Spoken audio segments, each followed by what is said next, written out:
Hi, and welcome to Fedmail. Thank you for joining us on this Friday afternoon. This was a difficult and somber week for us as we marked the 6-month anniversary of the October 7th attacks. And as reported, there are still over 130 hostages held captive in Gaza. A number of them are Americans.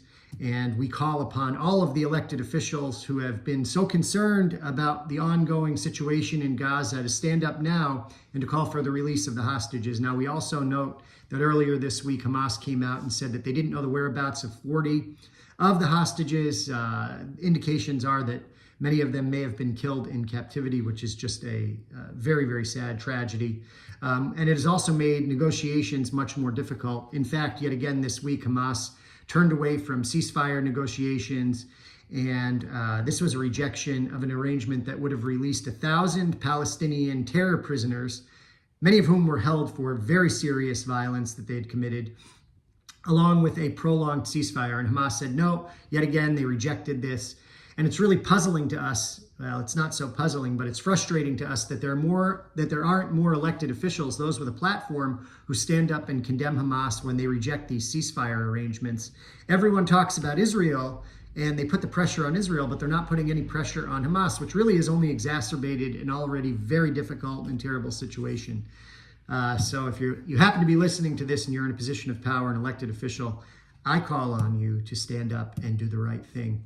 This was also a week in which we saw an escalating tension and seriousness between Iran and Israel. Iran seeks retribution for a strike on a facility in Syria in which several Iranian Revolutionary Guard Corps leaders were killed.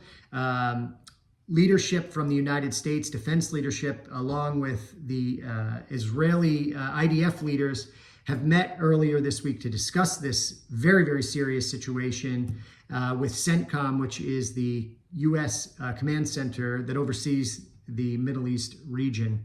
The Times of Israel has a headline this morning that said an attack from Iran is imminent, could include drones, could include guided missiles.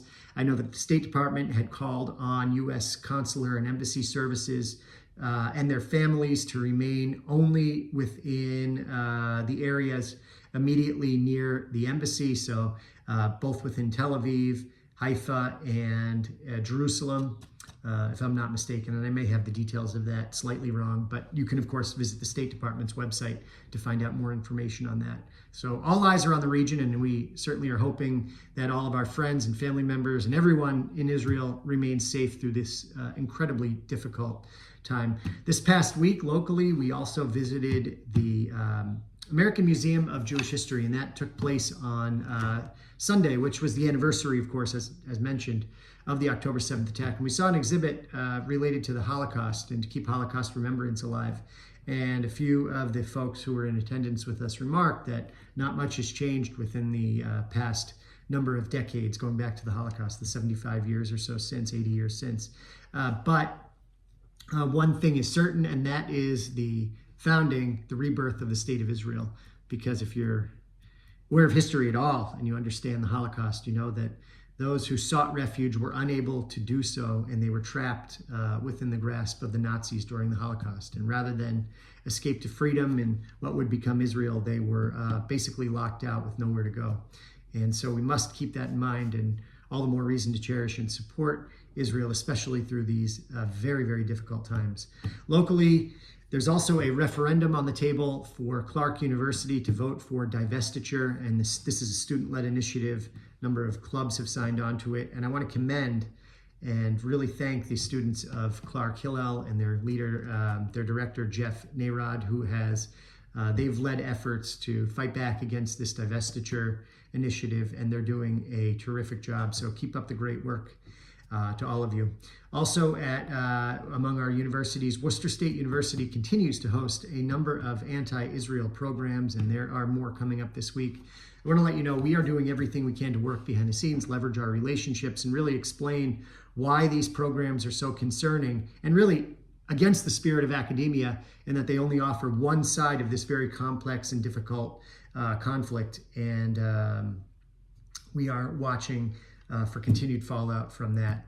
It's always difficult to segue into what's going on in our local community because we have so many good things happening, and it has such a very different feel and spirit than, of course, what we report on or what's been going on around the world. But with that said, I think it's really important for us to continue to join together, engage one another in these wonderful programs. And with that in mind, there's a wine tasting, an Israeli wine tasting, taking place tomorrow at Beth Israel, led by Dolev and led by Dan Schertzer.